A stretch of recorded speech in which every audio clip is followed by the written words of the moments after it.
Hello दोस्तों, welcome back in my YouTube channel में। इस ड्रामे का दूसरा पार्ट लेके आ गई हूँ। यहाँ पर ड्रामे को ख़त्म करने वाले हैं। आई होप आपको जरूर पसंद आने वाला है, क्योंकि स्टोरी काफ़ी अमेजिंग तरीके से एंड हुई है। और साथ में आपको थोड़ा लंबा वीडियो मिल सकता है, क्योंकि पूरी स्टोरी कवर करना बहुत ज़रूरी है। मैं कोई शॉर्टकट में स्टोरी नहीं बता पाऊँगी। स्टोरी काफ़ी प्यारी है। चलिए एपिसोड को स्टार्ट करते हैं।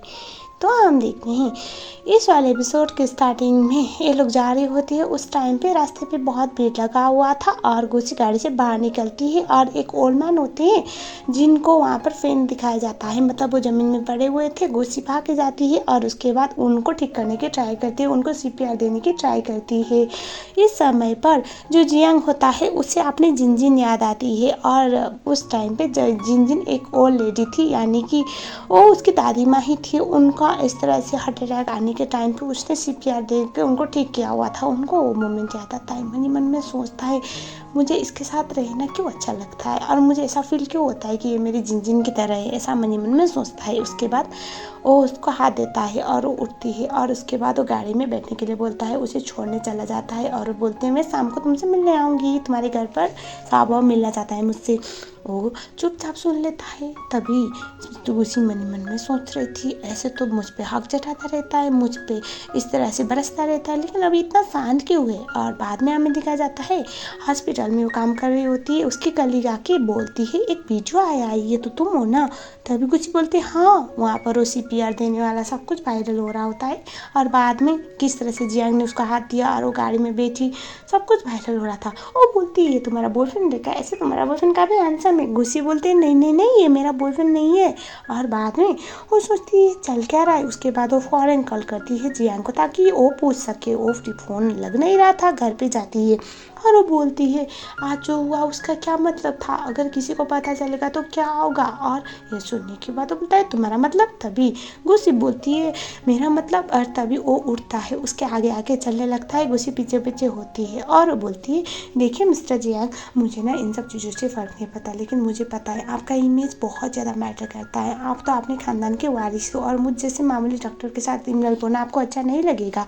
आई नो मेरी जगह कहाँ पर है मुझे पता है। मैं सिर्फ आपकी बेटी की नैनी हूँ, लेकिन लोग गलत समझ सकते हैं।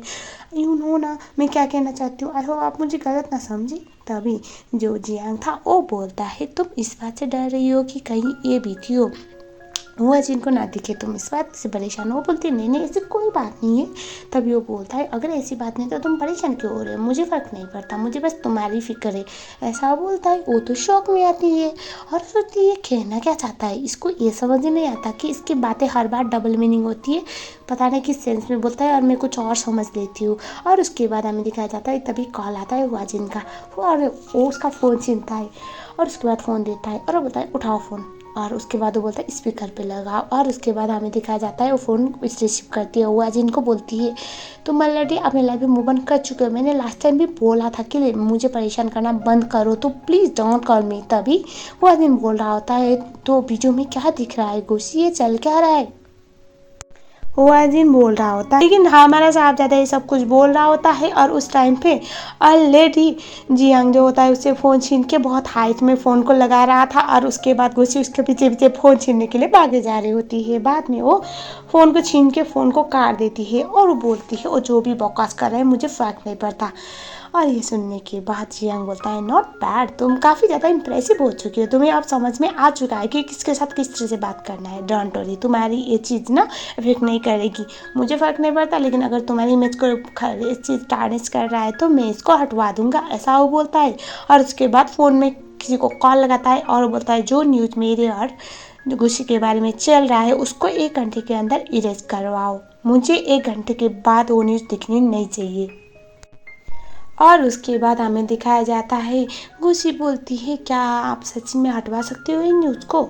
वो उसके आगे आने लगता है, फिर से वो डर के पीछे पीछे होती है और टेबल में उसे रखता है और वो बोलता है तुम्हें मेरे कैपेबिलिटी पे डाउट है क्या। वो बोलते हैं नहीं ऐसी पता नहीं चल पाया, वो एक नंबर का गधा है, घटिया इंसान है, उसने एक लड़की की लाइफ ख़राब कर दी है और अभी वो जो बेटा उसके साथ है उसको ऐसे भी करना नहीं चाहता। उसे ऐसा लगता है उसके गंदे कर्मों का नतीजा है, तो क्या तुम उसके साथ रह पाओगी, मैं तुम्हारे साथ गलत होते हुए नहीं देख सकता। उसके बाद गुस्सी बोलती है देखो तुम और तुम्हारे भाई के इसमें जो है मुझे फ़र्क नहीं पड़ता, लेकिन तुम तुम बार बार अपने भाई के इमेज को ख़राब करना बंद करो।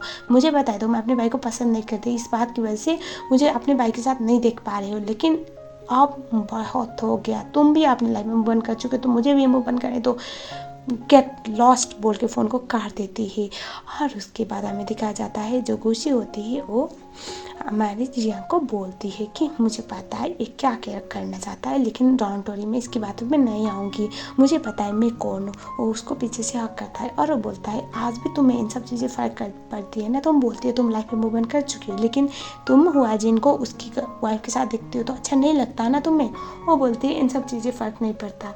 ये सुनने के बाद जो जियांग था वो बोलता है माँ मुझे बाकी चीज़ों से तो कोई मतलब नहीं, लेकिन तुम्हारा ये जो पर्सनल मैटर है उस चीज़ की वजह से मेरे बेटे को कोई इशू होना नहीं चाहिए। वो बोलती है मुझे अपना पोजीशन पता है और मैं साहबाओं को प्यार देने में बिल्कुल भी कोई कमी नहीं रखूँगी जब तक आपको आपकी बेबी की मदर ना मिले, ऐसा वो बोल लेती है। और उसके बाद हमें दिखा जाता है गुस्से वहाँ से चली जाती है। और उसके बाद जियांग बोलता है अपने भाई को मन ही मन में मैंने तुम्हें बहुत आज़ादी दे रखी थी, मैं कुछ नहीं कर रहा था, इट डजंट मीन कि मैं कुछ नहीं करूँगा, अब तुम्हें तुम्हारी औकात तो दिखानी पड़ेगी, तुम अपनी लिमिट क्रॉस कर रही हो। फिर से हमें दिखाया जाता है गुस्से साहबा को लेने के लिए उसकी स्कूल पे आई थी। वो बोलता है आप यहाँ पर क्या कर रही हो। वो बोलती है मैं तुम्हें लेने आई थी। ये सुनने के बाद वो बोलता है ये तो बहुत बड़ी बात है, अब सब लोगों को लगेगा आप मेरी मम्मा हो, और इतनी प्रीति मम्मा होने के बाद ना मुझे कोई बुली नहीं करेगा, ऐसा वो बोलता है। तभी गुस्से बोलती है तुम बहुत ज़्यादा बातें करते हो, चलो अब। तभी हमें ये दिखा जाता है उसको कॉल आता है गुस्से को, और उसको ये बोला जाता है कि उसकी जो दादी माँ की तबीयत खराब हो गई तो कैंसर मीटर। ये सुनने के बाद वो बोलते हैं ठीक है। और उसके बाद जियांग को फ़ौरन कॉल करके बोलती है कि मेरी दादी माँ बीमार है तो मुझे 2 दिन की छुट्टी चाहिए, बाद में मैं वापस आ जाऊँगी आपकी बेटी की नैनी के तौर पे। और उसके बाद वो फिर से साहबा को बोलती है कि तुम अपने पापा को गुस्सा मत दिलाना और मैं 2 दिन के बाद आ जाऊँगी, ठीक है। वो बोलता है नहीं मैं आपके साथ जाना चाहता हूँ। वो बोलती है नहीं नहीं तुम्हारा पापा मुझे भी नहीं छोड़ेगा। ये सुनने के बाद साहबा बोलता है अगर मैं वहाँ पर रहूँगा तो फिर से वो मुझे पीटने लगेगा, मुझ पर चिल्लाएगा, मुझे डांटेगा, और मुझे वो नहीं पसंद है। काम करते हैं ना हम साथ में रहेंगे, आई प्रॉमिस मैं आपको बिल्कुल परेशान नहीं करूँगा। वो सोचती है क्या मैं ले जाऊँ इसको, और वो मन ही मन में सोचती है इसकी बातें मुझे इतना अफेक्ट करती है मैं कुछ मना ही नहीं कर पाती। उसके बाद जो गुस्से होती है वो बोलती है ठीक है बाद में हम तुम्हारे पापा को बता देंगे। उसके बाद दोनों हॉस्पिटल में पहुंच जाते हैं और वहाँ पर तो हुआजिन ऑलरेडी था। वो बोलते तुम यहाँ पर क्या करे। तभी हुआजिन को साहबा बोलता है अंकल आप यहाँ पर क्या करे। वो कुछ नहीं बोलता और तभी हाय बोल के वो चुप हो जाता है। उसके बाद खुशी जो होती है वो बोलती है मुझे दादी माँ से बात करनी चलो जल्दी, और वो उसे इग्नोर करके अंदर चली जाती है। दादी माँ बहुत खुश थी। वो बोलती है नहीं थोड़ी सी चक्कर आ गई थी मुझे। वो झूठ बोल देती है बहुत टाइम से हॉस्पिटल में थी। और तभी वो बोलते हैं इतना प्यारा बेबी है कौन है। तभी साहब वो बोलता है हेलो दादी माँ मैं इनकी साथ रहता हूँ। इस सुनने के बाद वो जी बोलती है ये मेरे फ्रेंड का बेटा है। तभी दादी माँ बोलती है कितना प्यारा है। और तभी साहब वो बोलता है हाँ मुझे सब लोग बोलते हैं मैं बहुत प्यारा हूँ और आपकी पोती मुझे बहुत अच्छे से ट्रीट करती है, आपकी पोती बहुत अच्छी, इतनी अच्छी लड़कियाँ होती नहीं आजकल, लेकिन आपकी पोती बन गई, आपने बहुत अच्छे से रखा हुआ है अपनी पोती को। दादी माँ क्या आप मुझे इसको ले जाने देंगे बोल के उसे ऐसे बात कर रहा होता है। वो सोचती है कितना प्यारा बेबी है। और तभी दादी माँ जो थी उसको गुस्से बोलते हैं मैं थोड़ी देर बाहर चला जाता हूँ। दरअसल होता है ऐसा है कि वहाँ पर उसी टाइम पे वो अजन आया था। दादी माँ बोलने लगती है कि तुम दोनों को अब शादी कर लेनी चाहिए। मतलब दादी माँ को पता ही नहीं था कि इन दोनों का ब्रेकअप हो चुका है। बाहर जाने के बाद जो गुस्से होती है उसको क्लास लेने वाली थी। और उसके बाद जो हमारा साहबा होता है वो दादी माँ को बोलता है एक बात बताओ शादी क्या होती है। तभी दादी माँ बोलती है शादी मतलब दोनों एक दूसरे से शादी करने के बाद एक साथ रह सकते हैं। साहबा को बहुत बुरा लगता है, वो अब मुँह फुलाने लगता है। दादी माँ समझ नहीं पाती। और हम देखते हैं अंदर मतलब बाहर गुस्से उसे क्लियरली बोलती है इतना कुछ होने के बाद अब मेरे लाइफ में क्या करना रह गया जो बार बार आ रहे हो और दादी माँ की इनोसेंस का फ़ायदा उठा रहे हो, क्या साबित करना चाहते हो। तभी वो बोलता है कि हम दोनों के इसमें जो भी था वो ख़त्म हो चुका है, लेकिन स्टिल वो मेरी दादी माँ है तो मैं उसको ख्याल नहीं रख सकता क्या। तभी गुस्से बोलती है दादी माँ का इनोसेंस का फ़ायदा मत उठाओ, मैं दादी माँ को ठीक होने के बाद बता दूंगी कि हमारा ब्रेकअप हो चुका है। दोबारा वो कमरे के अंदर जाती है जहाँ पर साहब आओ तो मुँह फुला के बैठा हुआ है। उसे बोलते दादी माँ कुछ बोला क्या आपने इसे। वो बोलते नहीं पता नहीं क्या हो गया लेकिन अभी बात ही नहीं कर रहा, मुँह फुला के बैठा है। तभी गुसी उसे कुछ बोलती उससे पहले वहाँ पर आंटी आती है। आंटी लिन बोलती है, आंटी लिन की तुम तो इतनी पतली हो गई हो, अब तुम्हारी शादी की एज हो चुकी है, दोनों एक दूसरे के साथ इतने टाइम से थे, तो अब तुम्हें शादी कर लेनी चाहिए। फिर भी ये तो मुंह फुलाकर ही बैठ रहा है। वो सोचती है हो क्या गया। तभी जो शाबा होता है वो बोलता है मुझे बाहर जाना है, वो मुझे थोड़ी सी खुली हवा में बात करनी है। और वो भाग के जाता है बाहर और उसके बाद अपने पापा को कॉल करता है और वो बोलता है अगर आप नहीं चाहते कि अंकल उसको लेके चले जाए और उसे शादी कर ले तो चुपचाप आ जाओ, वरना मेरी मम्मा नहीं रहेंगी, बोल के फ़ोन को काट देता है। और वो ये भी बता देता है कि वो किस हॉस्पिटल में है। लेट नाइट हो चुका था। दादी माँ को साहबा जो था वो बिल्कुल रिस्पॉन्ड नहीं कर रहा होता है। साहबा उसके गोदी में सोने वाला होता है। तभी गुची बोलती है आप आराम करो दादी माँ, मैं घर चली जाती हूँ, सुबह फिर से आऊँगी। वो बोलते ठीक है। और तभी साहबा जो था वो बाय दादी माँ बोल के चला जाता है। मन ही मन में बोलता है ये मेरा पापा अब तक क्यों नहीं आया, अगर इस टाइम पे आंटी को वो ले गया तो मैं कभी माफ़ नहीं करूँगा। और उसके बाद वो घर पे जाने के बाद वो बोलती है तुम चेंज करो और इस कमरे में सो और मैं आ जाऊँगी, ठीक है। थोड़ी देर काम ख़त्म करके वो बोलता है ठीक है मैं अकेले चेंज कर सकता हूँ, मैं इतना बड़ा तो हो गया हूँ। वो बोलता है ठीक है। तभी दरवाज़ा नक होता है। वो भाग के जाते हैं दरवाज़ा खोलने के लिए। जियांग था। जियांग को देखने के बाद वो बोलते तुम यहाँ पर क्या कर रहे हो। ये सुनने के बाद वो बोलता है मुझे शाहबार ने बुलाया हुआ था। और उसके बाद वो सीधा कमरे के अंदर घुसता है, घर के अंदर। वो बोलती है डोंट वरी तुम्हारा बेटा मेरे साथ है, आई एम सॉरी बताना मैं भूल गई थी, एक्चुअली वो मना कर रहा था अकेले जाने के लिए घर वापस, इसलिए मैं इसे लेके आई हूँ। डोंट वरी हम दोनों यहाँ पर रह लेंगे, वो मेरे घर पे रहेगा तो आसपास कोई होटल होगा जहाँ पर तुम रह सकते हो। लेकिन वो कुछ सुने तो ना। वो अपना कोट निकालता है, उसके हाथ में फेंकता है और वो बोलता है बहुत गर्मी लग रही है, मुझे शावर लेना है, तुम्हारा वॉशरूम कहाँ पर है। वो बोलते हैं इधर। वो चुपचाप चला जाता है और वो बोलता है ट्रैवल पास कर देना। कोशिश सोचती है इसके बाप बेटे ने समझ के क्या रखा है, मेरे घर को धर्मशाला बना के रखा है, ये सुनते नहीं मेरी बात को। और तभी जो खुशी होती है वो वहाँ पर उसके कपड़े लेके जाती है, दरवाज़ा नक करते वॉशरूम का वो पूरा विथआउट क्लोज निकलता है। और बोलता है क्या था। वो तो पहले तो नर्वस होती है और उसके बाद जियांग को बोलते हैं आपके कपड़े यहाँ पर रखा हुआ है। जियांग बोलता है मुझे नंगा सोना पसंद है, मुझे कपड़े पहन कर सोना पसंद नहीं। और वो मुँह पे दरवाज़ा बंद करता है। खुशी सोचती है हे भगवान इसके बाप बेटे मुझे पागल कर देंगे। थैंक गॉड कि दादी माँ यहाँ पर नहीं है, वरना बहुत एम्बैरेस होता है मुझे ये सब कुछ झेलना, ऐसा वो मन ही मन में सोचती है। वॉशरूम से वो बाहर आता है नाइट ड्रेस पहनकर। वो बोलता है ये कपड़े किसके थे। तभी वो बोलती है वो अजीन के। और वो बोलते हैं पर डोंट वरी वो उसने यूज़ नहीं किया था, मैंने उसके लिए गिफ्ट के तौर पे लिया हुआ था, लेकिन उसने पहना ही नहीं। ये सुनने के बाद उसके बड़े करीब आके बोलता है इसके घर में बहुत सारी चीज़ें हैं जिसको उसने बिल्कुल इस्तेमाल नहीं किया, बोल के चला जाता है। आप समझ गए होंगे वो कमीना क्या कहना चाहता है। उसके बाद हमें दिखाया जाता है गुची के कमरे में साहबा होता है और वो बोलता है मुझे यहाँ पर सोना है। गुची तो कुछ नहीं बोल पाती, लेकिन वहाँ पर आता है जियांग और वो बोलता है चुपचाप दूसरे कमरे में सोने के लिए चले जाओ। लेकिन यहाँ पर जितना हाई टोन वो यूज़ कर रहा था अपने बेबी के लिए, जो देख के तो गुची को गुस्सा आता है और उसे घूर के देखती है। और साहबा बड़े प्यार से बोला होता है मुझे यहाँ पर सोना है, प्लीज़ प्लीज़ प्लीज़। तभी जो जियांग था वो बोलाता है चुपचाप दूसरे कमरे में जा। और तभी गुस्से बोलती है बच्चा है, बच्चे को इस तरह से ट्रीट मत करो, तुम जाओ दूसरे कमरे में। और तभी उसे जाना पड़ता है और साहबा ऐसे उसे चिढ़ा रहा होता है जुबान दिखाते हुए। और बाद में जो गुस्से होती है वो बोलती है एक बात बताओ तुम अपने पापा को क्यों बुलाए। ये सुनने के बाद वो बोलते हैं नहीं मैंने नहीं बुलाया, आपको ऐसा लगता है मैं बुला सकता हूँ, वो तो मेरी बातें सुनता ही नहीं, मैंने तो बस इतना बोला था कि अगर आप नहीं आए तो उस टाइम पे आपको अंकल लेके चले जाएंगे शादी करके, इसलिए वो आए।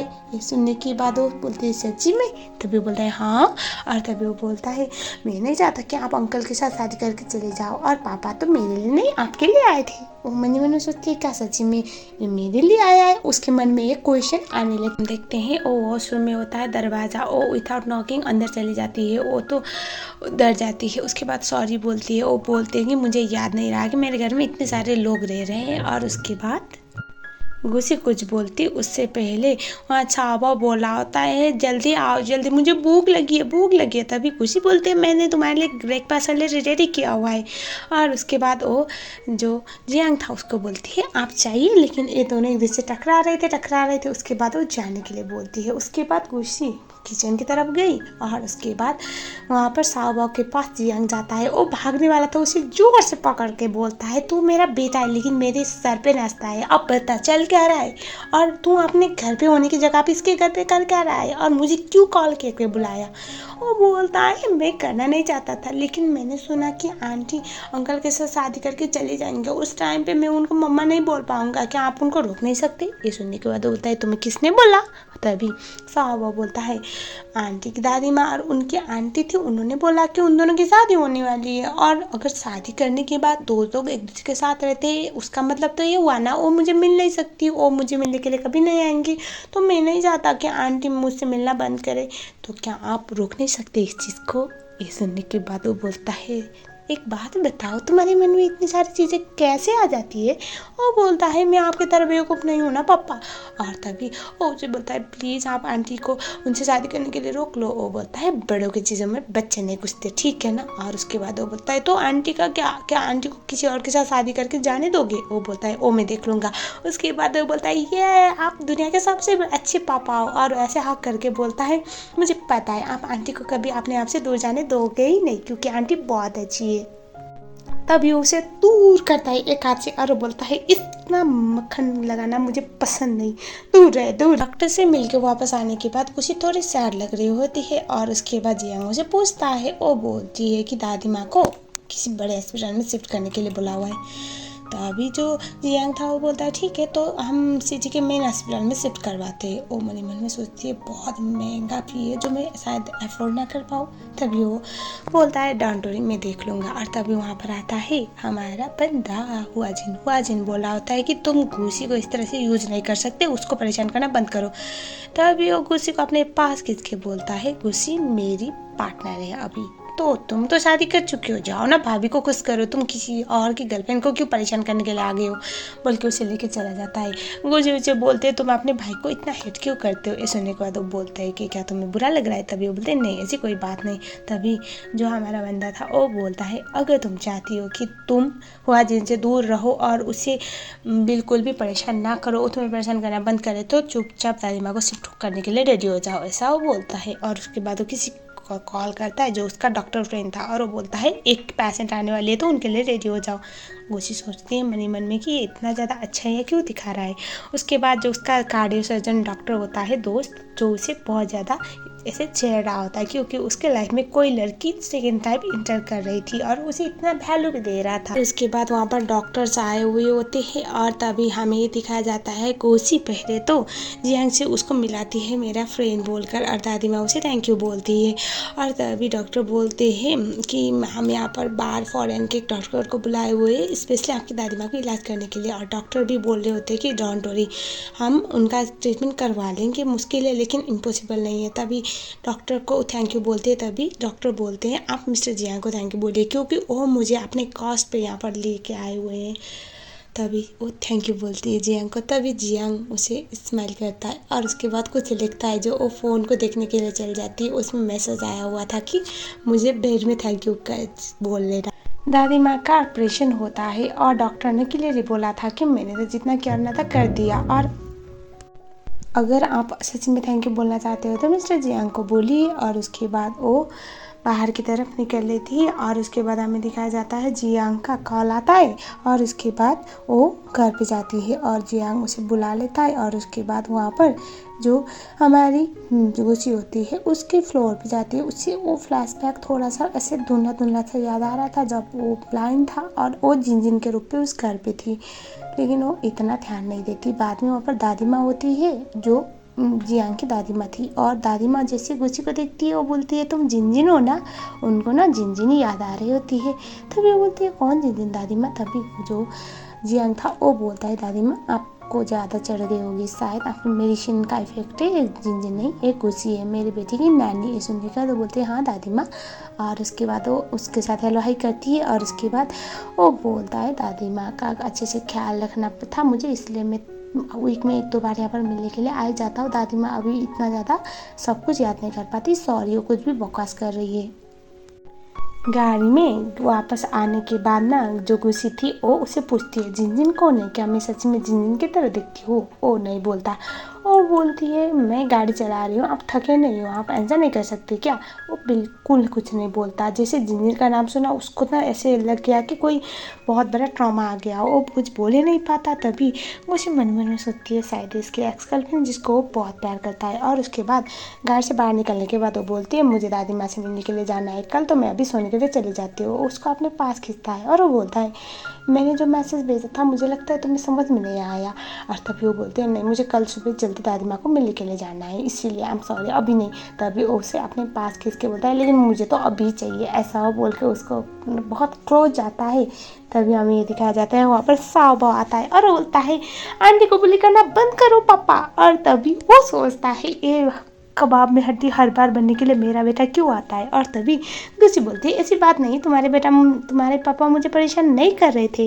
और तभी वो बोलते हैं नहीं ऐसी कोई बात नहीं है, मुझे पता है ये इंसान कैसा है और आपको पूरे रास्ते गाड़ी चला कर लेके आना पड़ा ना इसको, एक कोई साहबजादा है ये गाड़ी नहीं चला सकता। पापा आपको नहीं पता लड़कियों को कैसे ट्रीट करना है, लड़की अगर आपके साथ बैठी हुई तो उसको ड्राइवर बना के लेके आओगे या फिर उसको अच्छे से ट्रीट करोगे, आपको तो लड़कियों को ट्रीट करना भी नहीं आता पापा बोल के डांटा होता है। तभी जियांग बोलता है कुछ ज़्यादा नहीं बोल रहे तुम। तभी खुशी बोलती है बच्चा है रहने दो। और तभी साहबा को बोलती है बेबी तुम यहाँ पर क्या कर रहे हो। वो बोलती है मैं आपको बहुत मिस कर रहा था इसीलिए। तभी जो जियांग होता है वो बोलता है ये तुम्हें मिस नहीं कर रहा था, इसको बस बहाना चाहिए मेरा दिमाग ख़राब करने के लिए, मेरे पिछले जन्म का पता नहीं कौन है जो मैंने इसका इतना पैसा खाया जो इस जन्म में निकाल रहा है। तभी खुशी बोलती है बच्चे से ऐसे बात मत करो। और उसके बाद गुस्सी बोलते मुझे वापस घर जाना पड़ेगा।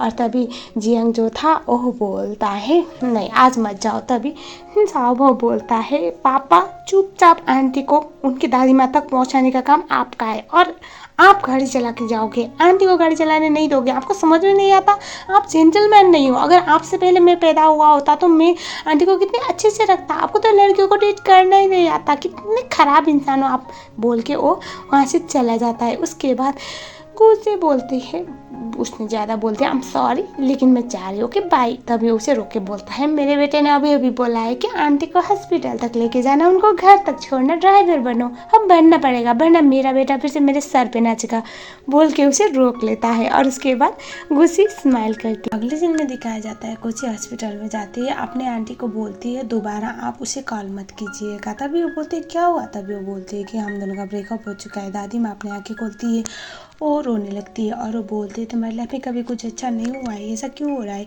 क्या वो सब कुछ जियांग की वजह से उन्हें याद आता है। और तभी वो बोलते नहीं ऐसी कोई बात नहीं दादी माँ। तभी दादी माँ बोल रही होती है इतना बड़ा हॉस्पिटल और तुम्हें कुछ पैसे पे करने की ज़रूरत भी नहीं पड़ी, डॉक्टर भी सबसे अच्छा लेके आया हुआ है और कोई लड़का किसी लड़की के लिए इतना कुछ नहीं करता बेटा।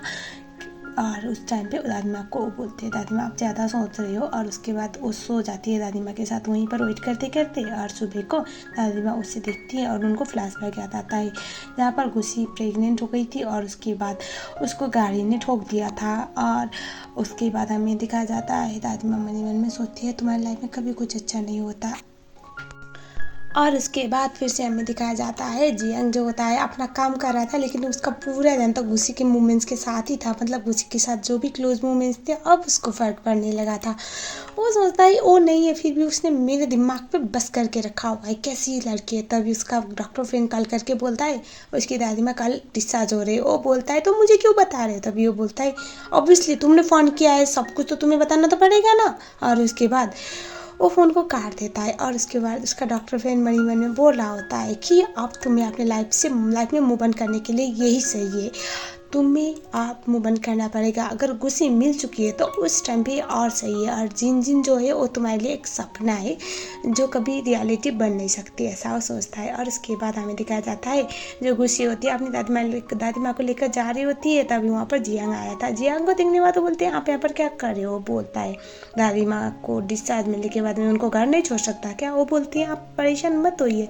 वो बोलता है ज़्यादा मत सोचो, तुम मेरी एम्प्लॉय हो और तुम्हारे लिए मैं कर रहा हूँ ताकि तुम काम में जल्दी वापस आ सको बोल के वो उससे गाड़ी में बैठने के लिए बोलता है। और तभी जो खुशी होती है वो अपनी दादी माँ को बोलती है मैं इसके घर में पार्ट टाइम जॉब करती हूँ। वो ना ये नहीं बोलती कि उसके बेटे के लिए करती हूँ। और हम देखते हैं वो अपनी दादी माँ को छोड़ के उसके बाद वो वापस अपने काम के लिए आई हुई होती है जियांग के साथ। लेकिन वहाँ पर ऑलरेडी हुआजिन उसका वेट कर रहा होता है। जैसे हुआजिन को देखता है जियांग उसके बाद तो वो गुस्सी को अपने पास खींच के उसको ऐसे पकड़ता है जैसे कि वो उसकी उम्र हो। और उसके बाद जो गुस्सी होती है वो हुआजिन को बोलते हैं मैंने तुमसे बोला था कि मुझे परेशान करना बंद कर दो, क्यों आए हो? तभी वो बोल रहा होता है कि तुम दुनिया में किसी भी लड़के के साथ हो सकती हो लेकिन इसके साथ नहीं।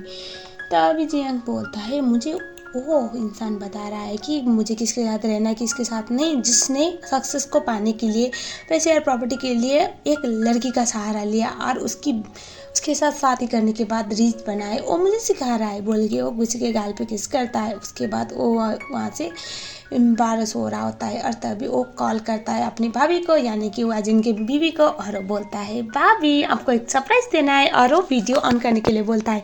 इससे पहले वो वीडियो ऑन करती है वहाँ से जो हुआजिन है वो निकल चुका था। और हम देखते हैं जो साहबा होता है वो वहाँ पर आता है और वो बोलता है चलो आंटी साथ में स्कूल चलते हैं, आप मुझे छोड़ने के लिए आई हो? वो बोलता है हाँ। और तभी जो साहबा था वो बोलता है पापा ने अच्छे से ट्रीट तो किया ना। और उसके बाद वो बोलता है पापा आपको शाम को आंटी को हॉस्पिटल से घर ले आना है ठीक है? वो बोलता है कुछ ज़्यादा नहीं बोल रहे, तुम मेरे बेटे हो लेकिन मुझे ऑर्डर ऐसे दे रहे हो जैसे कि मेरे बाप हो। वो बोलता है क्योंकि आपको कुछ नहीं आता ना इसलिए मैं सिखा रहा हूँ, वरना आप तो सिंगल ही मरोगे। हुआजिन कमीना वो दादी माँ को कॉल करके बोल देता है कि वो मेरा हाफ ब्रदर है और उसने मुझसे बदला लेने के लिए गुस्सी को पटाया हुआ है। वो अच्छा इंसान नहीं, दादी माँ को बहुत बुरा लगता है। बाद में हमें दिखाया जाता है हॉस्पिटल में एक पैजन अपने बीबी को पीट रहा होता है। वहाँ पर जाने के बाद गुस्सी को ऑलरेडी इशू होने वाला था। इस समय पे वहाँ पर आता है हमारा बंदा और उसके बाद वो अपने बंदे को बोलता है इसको इतने ज़्यादा पीटो कि उसकी जान ना जाए लेकिन हाथ पैर तो तोड़ के छोड़ दो। उसके बाद गुस्सी को लेके अंदर जाता है और वो बोलता है कि आराम करो। तभी वो बोलते हैं यहाँ पर तुम इसलिए आए हो क्योंकि तुम्हारे बेटे ने बोला है? वो बोलता है हाँ। और तभी मनी मन सोचते हैं ऐसे तो ये अपने बेटे की बातें नहीं सुनता, ये सच्ची में अपने बेटे के बोलने पे आया है या फिर ये सच्ची में मुझे केयर करता है, ऐसा मनी मन में सोच के वो कंफ्यूज हो रही होती है। उसका डॉक्टर आके बोलता है तुम्हें आराम करना पड़ेगा, सप्लीमेंट ध्यान से लेना पड़ेगा। तभी वो उसे बोलता है बाकी चीज़ मैं देख लूँगा डॉक्टर, आप जाओ अपनी ड्यूटी करो। उसे वहाँ से भगा देता है। टेक्निकली वो कोई भी लड़के को उसके आसपास होने नहीं दे रहा था। उसके अंदर वो जेलसी वाली फैक्टर दिख रही होती है। मुझे मन मन में सोचती है इतना पॉजिटिव क्यों बन रहा है। और तभी वहाँ पर उसकी बेस्ट फ्रेंड आती है और वो बोलते है तुम ठीक हो ना, तुम सही सलामत हो ना। उसके बाद उसे गले लगाती है और वो बोलती है ये कौन है? वो बोलती है ये तो वही पर्सन है जो वीडियो में था, ये तुम्हारा बॉयफ्रेंड है क्या? ऐसे तुम्हारा बॉयफ्रेंड काफ़ी हैंडसम है। वो बोलती है काहे मेरा बॉयफ्रेंड नहीं है। और तभी वो बोलते हैं अगर बॉयफ्रेंड नहीं है तो यहाँ पर क्या कर रहा है? तभी वो बोलता है इसको आराम करना है तो आप लोग इसको आराम करने दोगे? और उसके बाद वो लोग वहाँ से चले जाते हैं और उसकी फ्रेंड बोलती है हॉस्पिटल में जो भी है उस बात की वजह से तुम्हें 7 दिन की छुट्टी मिली आराम करने के लिए। तो ये सुनने के बाद गुस्सी बहुत खुश होती है। और उसके बाद गुस्सी बोलती है आपको घर नहीं जाना क्या? ये सुनने के बाद वो बोलता है अगर मैं घर जाऊँगा उस टाइम पर मेरा बेटा फिर से दोबारा मुझे यहीं पर भेजेगा, इसलिए यहीं पर रहने वाला हूँ। वो बोलते हैं आप ये सब कुछ इसलिए कर रहे हो ताकि आपके बेटे को बुरा ना लगे, आप अपने बेटे की बातें तो कभी सुनते नहीं थे। और उसके बड़े करीब जाके बोलता है मुबारक हो, तुम प्रमोट हो चुकी है, अब तो तुम मेरी बेबी की बेबी सिटिंग करोगे। बल्कि उसके किस करता है वो तो शौक में आती है, उसे धक्का देती है और वो बोलते हैं तुम कहीं भी शुरू हो जाते हो ना। वो बोलता है भूलो मत जो मैंने बोला था अभी भी पूरा नहीं हुआ है। उसके बाद वो वहीं पर सो जाती है। सुबह वाला सीन जहाँ पर दादी माँ आई हुई होती है। दादी माँ बड़े प्यार से बोलती है कि मैं अपनी पोती को बहुत प्यार करती हूँ और मेरी पोती ने बहुत कुछ झेला हुआ है, मैं इसे दोबारा हॉट होते हुए नहीं देख सकती। मुझे नहीं पता तुम मेरी पोती की लाइफ में क्यों हो लेकिन तुमने बहुत कुछ हेल्प की, तो इसलिए मैं बहुत प्यार से बोल रही हूँ प्लीज़ मेरी पोती को अब हॉट मत करना। तुम किस इरादे से मेरी पोती की मदद कर रहे हो और मेरी इतनी मदद कर रहे हो?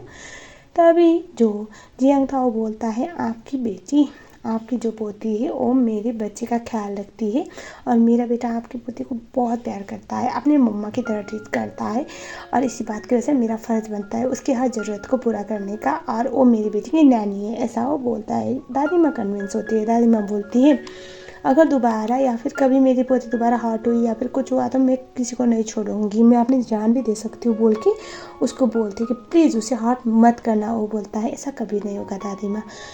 दादी माँ चली जाती है। जियांग को समझ में आता है कि उसके सौतेले भाई ने फिर से काम खराब कर दिया है। गुसी आती है गाड़ी में और उसके बाद जो जियांग था वो बोलता है, एक बात बता, तुम्हें मैं कैसा लगता हूँ? वो बोलती है, ठीक ठाक हो, अच्छे दिखते हो और रिच हो। ये सुनने के बाद वो बोलता है, तुम्हें मुझसे प्यार हो गया क्या?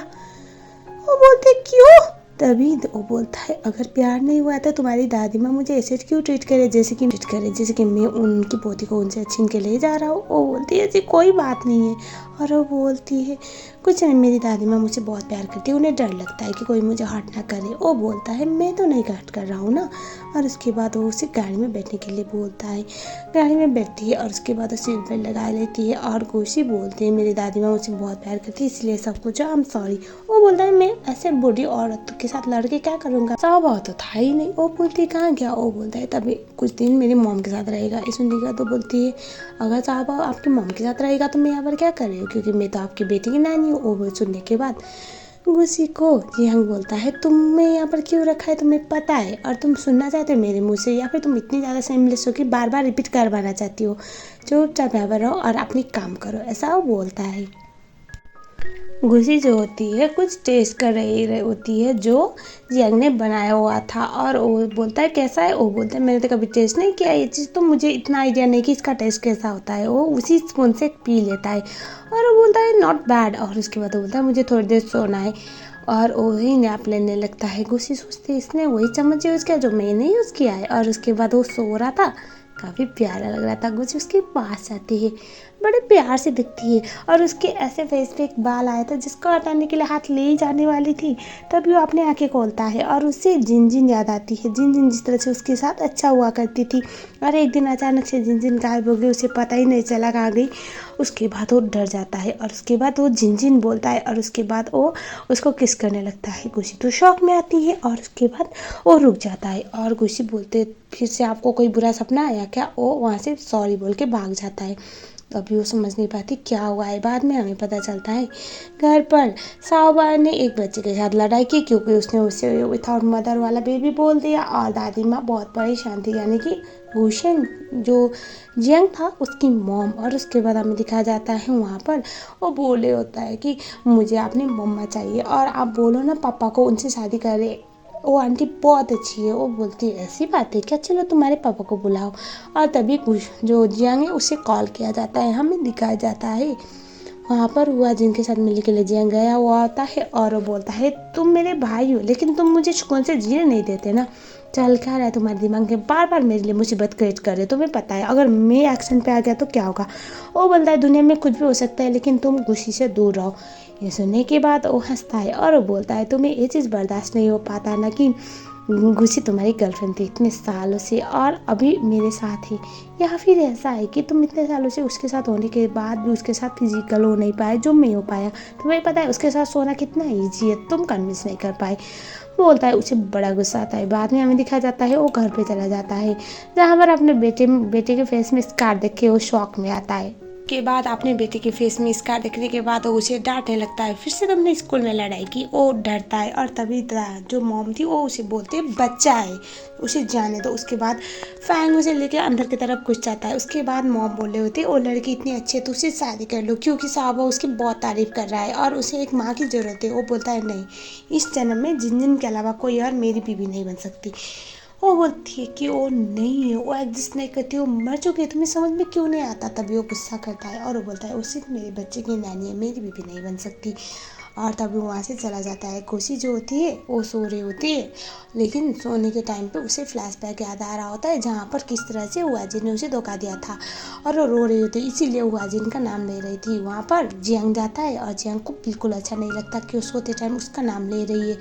वो उठती है, उठने के बाद वो उससे बोलता है, तुम मेरी डियरिंग को तो मुझे सलाम करना चाहिए, क्योंकि तुम मेरे बेड में और मेरे इनमी का नाम ले रही हो, तुम मेरे साथ सोती हो, मेरा पैसा इस्तेमाल करती हो, मेरे बच्चे की नानी हो, मेरी बेड पार्टनर हो, लेकिन तुम बार बार अपने एक्स का नाम ले रही हो, तुम इतने शेमलेस हो, तुम्हें पता है ये सब कुछ करना कितना गलत है। वो बोलती है, तुम भूलो मत, हम दोनों किस सिचुएशन में साथ में, हम दोनों को एक दूसरे की फीलिंग का कुछ फ़र्क पड़ता है क्या? नहीं ना, मुझे तुम्हारी ज़रूरत है, तुम्हें मेरी ज़रूरत थी, हमने एक दूसरे की ज़रूरत पूरी की है, तो मेरे अंदर जो भी फीलिंग है, जैसी भी फीलिंग है, उससे तुम्हें अफेक्ट नहीं होना चाहिए। बोल के उसे धक्का देती है। और उसके बाद जो हमारा बंदा था जियांग, उसका तो दिमाग घुमा हुआ था। फैंग ने आधी बातें सुन ली थी। वो समझ जाता है कि अब इसको जो गुस्सी है उससे प्यार तो होने लगा था। रुआजिन की फियांसी उसके घर पे आई हुई होती है और उस टाइम पे वो तो वहाँ पर गुस्सी को देख के तो शौक में वो बोल रहे थे तुम यहाँ पर क्या कर रही हो। तभी वहाँ पर असिस्टेंट आता है और वो गुस्सी को बोलता है जियांग ने बोला हुआ है वो 2 दिन बाहर रहेगा। ये सुनने के बाद स्माइल करती है और बोलती है ऐसे तो मुझसे गुस्सा था लेकिन उसने बता दिया कहाँ पर जा रहा है। और उसके बाद हमें दिखाया जाता है वो तो इरिटेट होकर वहाँ से चली जाती है। और बाद में हमें दिखाया जाता है अगले वाले सीन में गुस्सी वेट कर रही थी उसका वापस आने का 2 दिन हो चुका था। और उसके बाद जैसे वहाँ पर वो जियांग को देखती है उसके पास जाती है और बोलती है अभी भी तो मुझसे गुस्सा हो क्या, आई एम सॉरी, मुझे ऐसे रिएक्ट करना नहीं चाहिए था। वो बोलता है ओके मैंने तुम्हें माफ़ कर दिया, चलो आओ, बोल के उसको किस करने वाला था। वो बोलती है मेरा मतलब ऐसा नहीं है, लेकिन आई नो मैं गलत थी, लेकिन मेरे कुछ पास्ट है जिस बात की वजह से मुझे बहुत इफेक्ट करता है। और ये चीज़ मैं मानती हूँ कहीं ना कहीं अभी भी मेरे पास्ट में हुआजिन अटका हुआ है, लेकिन मुझे उस सब चीज़ों की वजह से प्रेजेंट को ख़राब नहीं करना। गुस्से उसे बोलती है चलो मैं थैंक यू बोलने के लिए क्या कर सकती हूँ। वो बोलता है चलो चलो क्या करना है बताओ। वो उसके मालिश करने लगती है, उसके ऐसे बैक पे ऐसे मसाज कर रही थी और वो बोल रहे होते अच्छा लग रहा है। वो बोलता है इससे अच्छा मुझे कुछ और करने से लगता। वो बोलते हैं कितने छिछोरे आदमी हो, तुम्हें पता है तुम। ये सुनने के बाद वो बोलता है मुझे पता है और तुम यहाँ पर क्या कर रही हो। वो उसे बोलते हैं अच्छा सॉरी गलती हो गई, आज के बाद मैं कभी भी तुम्हारे घर में किसी और का नाम नहीं लूँगी। क्या करना चाहते हो बताओ, क्या मैं तुम्हारे पैरों को मालिश करूं या फिर तुम्हारे हाथों को, बताओ बताओ। और तभी उसे रोक के बोलता है अगर तुम मेरे नज़दीक इस तरह से आते रहे ना तो मैं बोल नहीं पाऊँगा दोबारा, मैं क्या करूँगा तुम्हारे साथ। ये सुनने के बाद वो रुक जाती है और उसके बाद वो उसे बोलती है ऐसी कोई बात नहीं। वो उसे बोलता है ऐसे इससे बेटर ना मैं कुछ और करने में इंजॉय करता, बोल के उसको करने लगता है। दोनों का तो रोमांटिक मूवमेंट चालू होता है। अगले सीन में देखते हैं गुस्सी कसम से बाहर आती है और जो जियांग था उसे बोलता है मेरे पास आओ। वो बोलते हैं नहीं आना, तुम्हारे पास आना मतलब क्या है मुझे पता है। उसके बाद वो बोलता है तुम मेरी बात को मना कर रही हो। उसके बाद वो फिर से उसके पास जाती है, उसके अपने पास खींचता है और उसे ऐसे हक करता है और वो बोलता है तुम्हें तो शुक्रगुजार होना चाहिए, तुम्हें मेरे आसपास रहने का मौका मिल रहा है। तुम्हें पता है मेरे आसपास लड़कियां आने के लिए मरती है लेकिन आज तक कोई लड़की मेरे आसपास आई नहीं है। तुम पहले लड़के हो जिसको मैं यहाँ तक ले आया हूँ, तो एंजॉय करो, तुम्हें तो एक सौभाग्य मिला है मेरे साथ एंजॉय करने का, बोल के उसे हक करता है। और वो सोचती है कितना घटिया आदमी है। वो उसे बोलती है ऐसे 2 रुपीज़ लाइन माना बंद करो। वो उसे बोलता है बस मैं लाइन माना नहीं, मैं बहुत कुछ करना चाहता हूँ। उसके साथ फिर से वो रोमांस करने लगता है ये कहते हुए कि तुम्हें जो मौका मिला है उसको बिल्कुल भी तुम्हें मिसयूज करना नहीं चाहिए। अगले दिन में दिखाया जाता है जियांग अपने भाई के पास जाता है हुआजिन के पास और उसे एक फाइल थमा देता है जहाँ पर उसकी बीवी भी थी। दरअसल हमारा साहबजादा इलीगली स्मगलिंग का काम किया करता था और उसके बाद वो तो उसे डांटने लगती है। तभी जियांग बोला है तुम्हारे पास 2 ऑप्शन है, मेरी लाइफ से गायब हो जाओ और दूसरी बात आज के बाद किसी के आसपास कभी आना भी नहीं चाहिए और मेरे पापा के फंडल में आए तो मैं तुम्हारी जान ले लूँगा, बोल के चला जाता है। हम देखते हैं अब अगले वाले सीन में जो असिस्टेंट था वो बोलता है बॉस आपको क्या लगता है आपका भाई बात सुनेगा। ये सुनने के बाद हंसता है और वो बोलता है कुत्तों की पूंछ ना कभी सीधी नहीं होती, ऐसा ही है मेरा भाई भी। और उसके बाद खुशी वहाँ से क्रॉस हो रहे होते हैं, उसके पीछे पीछे जाता है। खुशी बोलते है तो मुझे फॉलो क्यों कर रहे हो। वो बोलता है ताकि मैं मेक श्योर कर सकूँ कि तुम्हें कोई उठा के ले ना जाए वरना मेरा बेटा परेशान करेगा मुझे। वो लोग घर पे आते हैं और हमें ये दिखाया जाता है कि उसके कजन ब्रदर आया हुआ था और उसके बाद उसका कजन ब्रदर हमारे जियांग को क्लियरली बोलता है उसने बहुत कुछ झेला हुआ है लाइफ में, प्लीज़ उसे अच्छे से ट्रीट करना। उसको कुछ याद है अपने पास्ट का, हुआ उसको सारा सच बता देता है। ये नहीं बताता कि वो प्रेग्नेंट थी है ना, लेकिन हाँ कुछ ऐसा हुआ था जिस बात की वजह से गुची को कुछ याद ही नहीं। उसके बाद गुची के पास जाता है, उसे हॉस्पिटल पे लेके चला जाता है और गुची को बोलता है फुल बॉडी चेकअप करवाओ। ये सुनने के बाद वो बोलता है फुल बॉडी चेकअप। ये सुनने के बाद वो बोलता है हाँ तुम मेरे बेटे की नानी हो तो मुझे रिपोर्ट चाहिए और उसके बाद चेकअप करवा दिया जाता है। गुची वापस आती है और बोलती है मैं नॉर्मल हूँ, मैं डॉक्टर हूँ और तुम्हें मेरी बात पर भरोसा नहीं। और तभी वो चली जाती है। उसके बाद उसका फ्रेंड बोलता है उसका ब्रेन डैमेज है, उसको अपने पास्ट का कुछ याद नहीं और साथ में, और उसके बाद वो बोलता है उसका एक बेबी था। ये सुनने का तो बोलते हैं क्या, और उसे याद आता है गुची ने तो बोला था कि वो आज तक किसी के साथ सोई नहीं है। उसका फ्रेंड बोलता है शायद वो हुआजिन का बेबी होगा। वो बोलते हैं नहीं, ऐसा हो नहीं सकता, उसने बोला था आज तक वो किसी के साथ फिजिकल हुई नहीं है। वो समझ नहीं पा रहा था कि एक्चुअल में गुस्सी क्या छुपा रही है, या फिर गुस्सी को अपनी लाइफ का कौन सा मोमेंट याद नहीं है।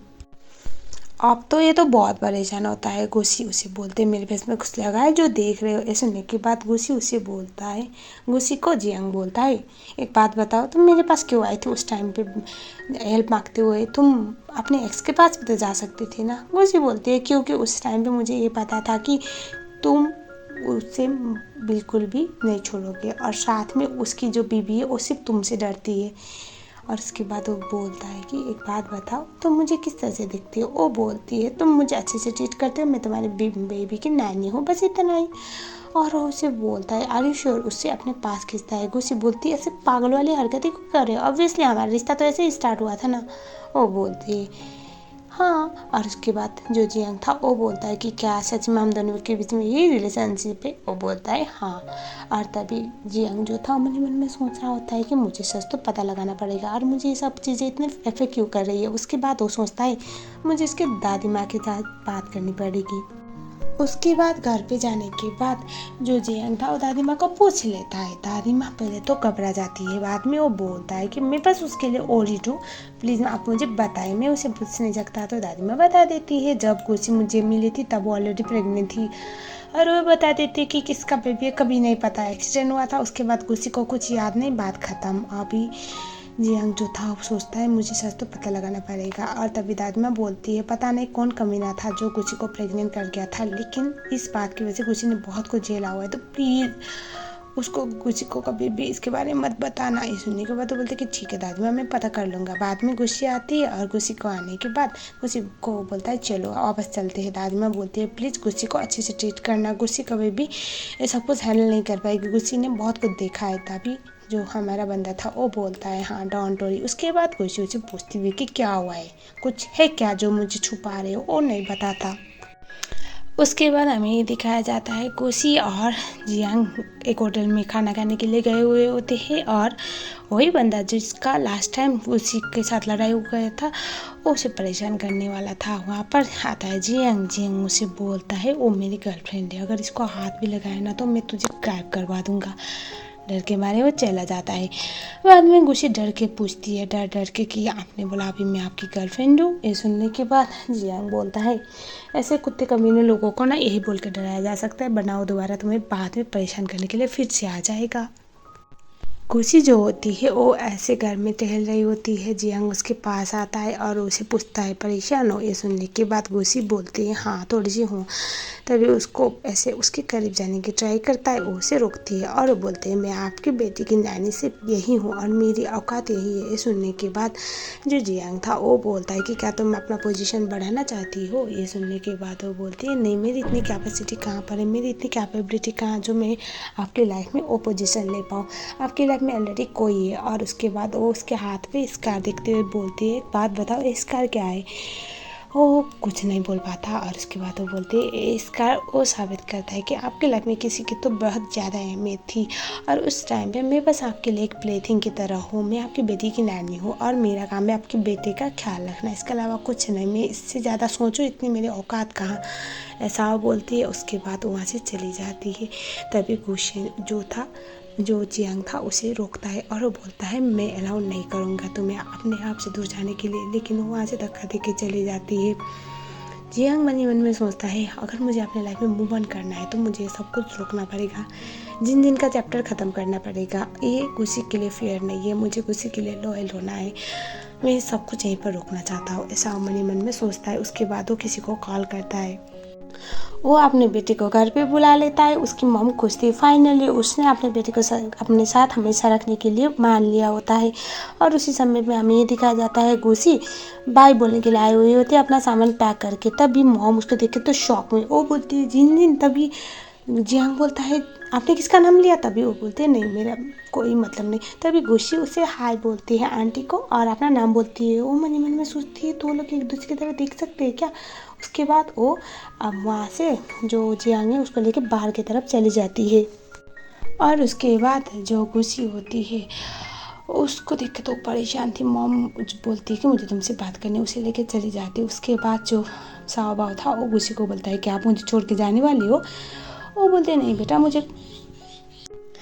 उसके बाद वो झूठ बोल देती है मुझे हॉस्पिटल में काम है, मैं आ जाऊंगी। उसके बाद हम देखते हैं अब मॉम और जियांग की बात हो रही होती है। जियांग से बोल रहे होते हैं कि तुम्हारे बेटी को एक माँ की ज़रूरत है तो उससे शादी कर लो।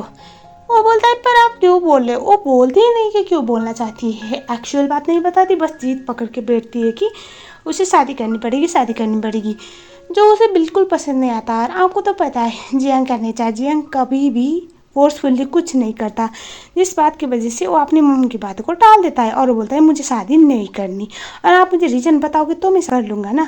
ये सुनने के बाद वो बोलता है क्योंकि तुम्हें उससे मूव ऑन करना पड़ेगा, वो लड़की तुम्हारे दिमाग में छाई हुई है बोल के वो लिनजिन के बारे में बुरी बातें बोलने लगती है। वो बोलते हैं नहीं मॉम, मैं ऐसे तो शादी नहीं करूँगा, जो भी था जैसा भी था, लेकिन जिनजिन और मेरा एक रिश्ता था, उस चीज़ को मैं ऐसे नकार नहीं सकता, और मैंने जो उसके साथ किया वो बहुत गलत है, और साव बाव अपनी मॉम को देखना डिजर्व करता है। मैं अपनी लाइफ में मूव ऑन करने के लिए तैयार हूँ, लेकिन ऐसे नहीं, मुझे सच बताओ क्या छुपा रहे हो। मॉम बताती नहीं कि उसने क्या छुपाया है। बाद में हमें दिखाया जाता है वहाँ पर भाग के आता है शाओबाओ। शाओबाओ रोने लगता है और वो दादी माँ और जियांग के सामने आके बोलता है कि मुझे छोड़ के जा रहे हैं आंटी, प्लीज़ उनको बोलो ना मुझे छोड़ के मत जाए, बोल के रोने लग जाता है। बेचारी जो जिसको सी है वो बोलती है नहीं बेटा मैं तुम्हें छोड़ के नहीं जाऊँगी, हैप्पी बोल के उसे चुप कराती है। वो खुश होता है। बाद में हमें दिखाया जाता है जो मॉम होती है उसे बड़े प्यार से देख रही होती है, और तभी खुशी बोलती है आंटी कुछ काम है क्या, कुछ बात। वो क्वेश्चन करने की ट्राई कर रही थी कि आप मुझे इस तरह से घूर क्यों रही हो, आंटी नहीं बताती। और हम देखते हैं अब अगले वाले सीन में, जहाँ पर रात को साबो अपने पापा के पास जाता है और वो बोलने लगता है कि आप आंटी को रोको, वो हमारे साथ नहीं रहने वाली। मैं उनकी आंखों में पढ़ सकता हूँ कि वो मुझसे झूठ बोल रही है, और उन्होंने झूठ बोला कि वो वापस आएंगी, लेकिन वो नहीं आने वाली। अब हम देखते हैं अगले वाले सीन में पापा का फनरेल, जहाँ पर दिखाया जाता है वहाँ पर मॉम होती है, और उसके बाद ये दिखाया जाता है मॉम को जब पता चला कि बाहर घुसी उसका वेट कर रहे, उसे अच्छा नहीं लगता। और हम देखते हैं जो जियांग होता है उसे पता है कि मॉम फिर से लड़ाई करेंगी उसके साथ, इसीलिए वो अपने बेटे को बोलता है तुम जाओ अंकल के साथ, मैं बाद में आऊँगा। बाहर गुची वेट कर रही होती है। गुची बोलती है पापा ने फिर डांटा क्या। वो बोलता है नहीं पापा तो बिजी है, दादी माँ ने बोला था कि उनको जल्द से जल्द शादी करनी पड़ेगी, इसीलिए किसी लड़की के बारे में बात हो रही होगी। पता है आपको मेरे पापा को हर लड़की शादी करना चाहती है, लेकिन मुझे हर कोई अपनी मम्मा के रूप में नहीं चाहिए, अब कौन समझेगा मेरी बात को। ऐसा बोल के वो ऐसे रोने का ड्रामा करता है। वो सोचती है हाँ ठीक है कोई बात नहीं, लेकिन मन ही मन मुझे बुरा लग रहा था। वो कंफ्यूज हो रही थी कि मुझे बुरा क्यों लग रहा है। और हमें दिखाया जाता है बाद में जियांग आता है, गुस्सी उसे बिल्कुल नहीं दिखती। शाम को घर तक छोड़ने जाता है, फिर भी गुस्सी नहीं दिखती। वो निकल लेती है। जियांग अपने बेटे और असिस्टेंट दोनों को देख के बोलता है कुछ हुआ है क्या। दोनों नहीं बोलते। असिस्टेंट बोलता है कि हमें क्या पता। वो बोलता है तुमने गुस्सा दिलाया उसे। वो बोलता है मेरी इतनी हिम्मत कि मैं उनको गुस्सा दिलाऊं, इतनी प्यारी है। तभी वो अपने बेटे को देख के बोलता है अब बता तूने क्या किया, मुझे पक्का पता है कि तूने कुछ ऐसे काम बिगाड़ा होगा। ये सुनने के बाद जो बेटा था वो बोलता है कुछ नहीं, मैंने बोला था कि आपके आसपास बहुत सारी लड़कियां घूमती रहती है, इसी बात की वजह से वो उसके बाद चुप हो गई। असिस्टेंट बोलता है क्या वो जेलस है। तभी जियांग बोलता है वो क्यों जेलस होगी, पागल है क्या। तभी बोलते हैं नॉर्मली लड़कियाँ जेलस तब होती है जब उसको ये पता चलता है कि उसका पसंदीदा इंसान ऑलरेडी किसी और के पास है। ये सुनने के बाद वो चुप हो जाता है। शाम को गुस्सी अपने कमरे में होती है, वहाँ पर जियांग पहुँचता है। गुस्सी बोलते तुम मेरे कमरे में क्या कर रहे हो। जियांग बोलता है ये मेरा घर है बोलो मत। और उसके बाद गुस्सी उसके पास जाके बैठती है और उसकी गोदी में, और वो बोलते एक बात बताओ तुम्हारा कोई पास है ना। ये सुनने के बाद जियांग बोलता है तो मैं क्यों पूछा। ये सुनने के बाद गुस्सी बोलती है नो डाउट कोई तो लड़की थी जिसको तुम बहुत लाइक करते थे, और उसकी तरह मैं दिखती हूँ, इसी बात की वजह से तुम मुझे जाने नहीं दे रहे हो और अपनी नानी के बहाने से मुझे यहाँ पर रख रहे हो ना। ये सुनने के बाद वो बोलता है मेरा जो भी पास था वो पुराना है, अभी मुझे बस इतना पता है मुझे तुम्हारे साथ रहना है, बोलता है। और उसे ऐसे हक करता है, टाइटली जकड़ के रखता है। गुस्सी बोलती है मुझे जाने दो, मुझे किसी और कमरे में सोना है। वो बोलता है जब तक मैं तुम्हारे साथ हूँ तुम्हें लगता है तुम्हें कहीं और सोने दूंगा, चुपचाप हो जाओ, बोल के उसको ऐसे पकड़ के सोने लगता है। गुस्सी तो बिल्कुल मूव भी नहीं कर पाती, बाद में स्माइल करती है, दोनों साथ में सोते हैं।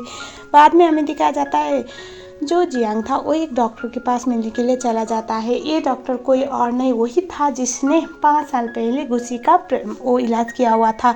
तो वहाँ पर जाने के बाद वो बोलता है कि मुझे वो पेशेंट के बारे में पता करना है जिस पेशेंट का आपने 5 साल पहले इलाज किया था, लेकिन वो उसको कुछ बताता नहीं। बाद में वो जैसे ही डॉक्टर वहाँ से जियांग चला जाता है, डॉक्टर कॉल करता है और ये पता चलता है कि ये तो कोई और नहीं बल्कि जियांग की मॉम का ही किया था। जियांग की मॉम को बोलता है आपके बेटे को शायद सब कुछ पता चल चुका है, अब क्या कर सकते हैं। और ये सुनने के बाद वो डरती है और वो बोलती है शायद कर्मा यही होता है और अब मुझे अपने बेटे को सब कुछ बताना पड़ेगा। 5 साल पहले जब गुसी को बेबी होने वाला था एक्सीडेंट के बाद, तो उस टाइम पे इन्होंने ऐसा सिंडिकेट किया कि गुसी का बेबी के बारे में किसी को पता ना चले और उस बेबी को उन्होंने छीना। और गुसी और उसकी दादी माँ को ऐसा लगा उसका बेबी मर चुका है और गुसी इसी बात की वजह से दादी माँ ने कभी गुसी को बताया नहीं कि वो प्रेग्नेंट थी और उन्होंने सब कुछ छुपाया ताकि वो पावर इन पोजीशन हमेशा अपने पास रह सके। अभी मॉम बोल रही होती है कि अब मुझे ये सब कुछ सच बताना पड़ेगा, अपने बेटे को बुलाती है ताकि वो सच बता सके।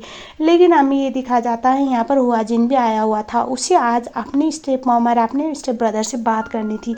उसी समय में हमें दिखा जाता है अंदर की तरफ जहाँ पर हमारा जियांग और उसकी मॉम होती है और दोनों बात कर रही होती है। मॉम सारा सच बता देती है। दरअसल मॉम ने ये सब कुछ इसलिए किया था क्योंकि ऑलरेडी उसके हस्बैंड ने उसे धोखा दिया हुआ था और उसका एक नाजायज़ बेटा तो घूम ही रहा था। और उस समय पर जो जियांग है वो तो अंधा था और अंधा होने की वजह से ऑलरेडी कंपनी और सब कुछ उसके नाम में होने का चांसेस ऑलरेडी कम पड़ा था। अगर ये पता चलता उसने किसी लड़के के साथ गलत करके उसको प्रेग्नेंट किया है तो उस टाइम पे उसका पूरी तरह से बदनामी होने वाली थी। इसी बात की वजह से उन्होंने ये सब कुछ किया था और पावर एंड पोजीशन के लिए उसने गुसी और हमारे जियांग को अलग किया हुआ था। वो उसको सारा सच बता देती है और मॉम बोलती है उसको वापस भेज दो, वो साहबा के आसपास आ नहीं सकती। वो तो शौक में आता है। वो बोलता है मुझे यकीन हो नहीं रहा, आप मेरी माँ हो और आप मेरे साथ ऐसा कर सकते हो। अपने सोच भी कैसे ले मैं किसी को अपने आप से दूर कर लूँगा। मुझे लगा ही था कुछ तो बात है जिस बात की वजह से मेरा बेटा बार बार उसके आसपास इतना अच्छा फील करता है। जो बच्चा कभी किसी के आसपास इतना नज़दीक भी नहीं हुआ है। आप ऐसा कैसे कर सकते हो? आप सोच रहे हो कि मैं गुसी को धोखा दूंगा, वो लड़की जिसकी पूरी मैंने लाइफ ख़राब कर दी उसको मैं हर्ट करूंगा। आपकी वजह से सब कुछ हुआ। आपके लिए पावर एंड पोजीशन ही सब कुछ है। आप बस अपनी माँ मेरी माँ होने का ढोंग करती है। आपकी वजह से मैंने अपना सब कुछ खो दिया। तभी वो बोलती है अगर तुम उसके पास जाओगे तो उसके लिए फिर से वो पुराना पास्ट, फिर से पुराना घाव को रखने जैसा होगा और वो ये सब कुछ झेल नहीं पाएगी बेटा। तभी जो जियांग था वो बोलता है वो सब कुछ मेरी दिक्कत है, आपकी वजह से मेरे साथ इतना कुछ हुआ है जो मैं शायद कभी हैंडल भी ना कर पाऊँ। आपकी वजह से मैंने किसी लड़की की लाइफ ख़राब कर दी। ये मत बोलना कि जो उस दिन मेरे ड्रिंक में नशा बन जाया था वो भी आपने था। वो बोलते मेरे पास कोई और ऑप्शन था नहीं क्योंकि ऑलरेडी तुम्हारा स्टेप ब्रदर कंपनी को संभालने के लिए तैयार था और तुम आई डिजीज़ की वजह से कंपनी के वारिस होने के लायक थे नहीं, इसी बात की वजह से। और अभी उसके बाद तो सब लोग यही सोचते थे ना कि तुम्हारी बीवी तुम्हें छोड़ के चली गई और तुम्हारा बेबी है इसीलिए तुम परफेक्ट हायर बन गई। जो अभी ये सुनने की बात तो जियांग को बहुत गुस्सा आता है और वो बोलता है मैंने उसकी पूरी लाइफ तबाह कर दी, उसको कहीं का नहीं छोड़ा, उसको इतना कुछ सफ़र करना पड़ा और मैं खुद तड़प रहा हूँ इतने सालों से उसे देखने के लिए। और आप बोल रहे हो कि मैं उसके पास ना जाऊँ? आपने मुझे पूरी लाइफ तबाह कर दी पावर एंड पोजीशन के लिए। मॉम मैं आपको कभी माफ़ नहीं करूँगा, आज के बाद अपनी शक्ल मत दिखाना। मॉम तो रोने लगती है। मॉम बस उसे ये बोलती है उसका जो वो ऑलरेडी भूल चुकी है पुराना सदमा उसको प्लीज़ याद मत दिलवाओ। तभी जो जियांग था वो बोलता है मैं उसको हर्ट नहीं कर सकता लेकिन मैंने उसे लाइफ में सबसे ज़्यादा तकलीफ दी है तो आई डोंट नो मैं कैसे उसे फिर से दी। घर पे वो जाता है, गुसी को बोलता है कि अपना सामान पैक करो यहाँ से गा जाओ। ये सुनने पर तो बोलते क्या? तभी वो बोलता है हाँ तुम्हारा नैनी जॉब ख़त्म हो चुका है तो अब यहाँ से चली जाओ, तुम्हारी कोई ज़रूरत नहीं। उसको बहुत बुरा लगता है। मन ही मन में सोचते ये तो एक दिन होना ही था ना, मुझे बुरा फील नहीं करना। उसके बाद वो बोलते हैं ठीक है मैं अपना सामान पैक करती हूँ। तभी जियांग बोलता है इसकी ज़रूरत नहीं है, मैं सामान खुद ही भिजवा दूँगा, तुम यहाँ से जाओ। और निकल लेती है। वो बोलती है क्या तुम बहुत ज़्यादा थक चुके हो ना मेरे साथ खेल खेल के? वो बोलता है हाँ मैं अभी बोर हो चुका हूँ, मुझे कोई और चाहिए। और रोते हुए वहाँ से निकल लेती है। उसे बहुत बुरा लग रहा होता है।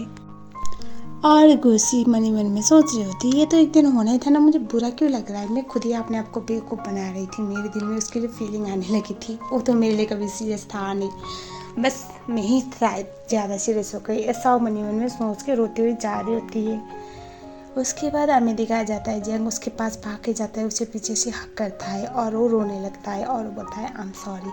उसके बाद वो उसे अपनी तरफ खींचता है और वो बोलता है मैं कभी भी तुमसे बोर नहीं हुआ था, मैं कभी भी हो ही नहीं सकता, मैं तुमसे प्यार करता हूँ, तुम कोई खिलौना नहीं हो, कोई चीज़ नहीं हो जिसके साथ खेल के मैं बोर हो जाऊँगा, प्लीज़ मुझे छोड़ के मत जाओ, ऐसा बोलता है। वो तो रोए जा रहा होता है। ये सुनने के बाद तो गुशी बोलती है तुम्हारा दिमाग ख़राब हो गया है, तुम्हें कोई मल्टीपल पर्सनैलिटी डिसऑर्डर है क्या? कुछ देर पहले बोल रहे थे मुझे छोड़ के चले जाओ और अब बोल रहे हो कि मत जाओ। तुम्हें इस तरह से मुझे ह्यूमिलेट करने की कोई ज़रूरत नहीं है, मुझे जाने दो। तभी जी हम उसे बोलता है नहीं ऐसी कोई बात नहीं, मैं तुम्हें कभी छोड़ ही नहीं सकता, मैंने कभी तुम्हें बुलाया नहीं तो मैं तुम्हें कैसे जाने दे सकता हूँ, प्लीज़ मुझे छोड़ के मत जाओ प्लीज़, ऐसा वो बोलता है। ये सुनने के बाद जो गुस्सी होती है वो बोलती है मैं जा रही हूँ।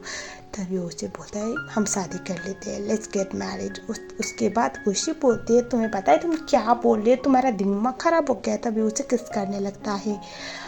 खुशी तो कुछ भी समझ नहीं पा रही थी। जोरों से बारिश हो रही होती है और उस समय पे हमें ये दिखाया जाता है वहाँ पर हुआजिन देख रहा होता है। हुआजिन जो था वो देख रहा था और उसके बाद वो मन ही मन में सोचता है भले गुस्से मेरे पास ना आ सके लेकिन मैं तुम्हारी तो कभी होने नहीं दे सकता, मैं इतना ज़्यादा बुज़दिल नहीं हूँ, मैं कभी भी गुस्से को तुम्हारे साथ आने नहीं दे सकता, ऐसा वो बोलता है। किसी को कॉल करता है और हमें दिखाया जाता है गुशी को बहुत गुस्सा आता है। वो बोलते हैं मैं तुम्हारे लिए कोई खिलौना नहीं हूँ, जब मन चाह खिलोगी और जब मन चाह छोड़ दो कि मुझे माफ़ कर दो, मुझे छोड़ो। वो उसे बोलता है नहीं तुम मुझे छोड़ के नहीं जा सकते, मेरी बात तो सुनो। उसके बाद वो एक फ़ाइल देता है जहाँ पर ये चीज़ मेंशन था कि वो उसके बच्चे की माँ है, मतलब साहबा उसका बेबी। वो तो शौक में आती है। उसके बाद वो रोने लग जाती है और उसका सर बहुत ज़ोर से दर्द होता है। उसके बाद उसे सारे फ्लैशबैक याद आते हैं। अब क्या था, कोई भी लड़की ये चीज़ तो कैसे एक्सेप्ट करती, उसने जो बुरा सदमा झेला हुआ है वही चीज़ को वो एक्सेप्ट करने की हिम्मत नहीं रख पा रही थी। और उसके बाद वो रोने लग जाती है और वो बोलती है मुझे हमेशा से लगता था मेरे साथ कुछ तो है, कुछ तो हुआ है जो मुझे बहुत ज़्यादा तकलीफ़ देता था। शायद मेरी दादी माँ ने इसी बात की वजह से मुझे कभी बताया नहीं होगा। मुझे आज के बाद अपनी शक्ल में दिखाना हो, उसे बोला होता है तुम मेरा प्यार हो, तुम मेरा पहला प्यार हो, मैं तुम्हें कैसे छोड़ सकता हूँ।